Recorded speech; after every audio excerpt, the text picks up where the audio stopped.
আসসালামু আলাইকুম বন্ধুরা। কারেন্ট অ্যাফেয়ার্স ডিসেম্বর 2024 সবাইকে স্বাগত জানাচ্ছি। সাম্প্রতিক এমসিকিউ গুরুত্বপূর্ণ প্রশ্ন দেখব আমরা। আচ্ছা, 1 বাংলাদেশ বিষয়াবলী। 21 নভেম্বর 2024 পর্যন্ত অন্তর্বর্তীকালীন সরকারের উপদেষ্টা পরিষদের সদস্য সংখ্যা 24 জন ছিল। বৈষম্য বিরোধী ছাত্র আন্দোলনের প্রথম শহীদ আবু সাঈদকে নিয়ে অঙ্কিত শিল্পকর্ম উন্নত মমশিরা শিল্পী শহীদ কবির। চতুর্থ অর্থনৈতিক শুমারি কবে অনুষ্ঠিত হবে? 10 থেকে 26 ডিসেম্বর 2024, যা অলরেডি চলতেছে। বাংলা একাডেমির বর্তমান সভাপতি অধ্যাপক আবুল কাশেম ফজলুল হক।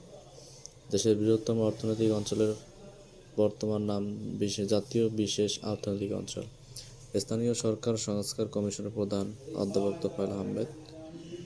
বর্তমানে দেশে চাকরিতে প্রবেশের বয়সসীমা 32 বছর। রাজশাহীর প্রথম নারী জেলা প্রশাসক আফিয়া আক্তার। 18 নভেম্বর 2024 চলমান যাচাইকারী প্রতিষ্ঠান মুডিজ বাংলাদেশের ঋণমান রেটিংস কত করে? B2।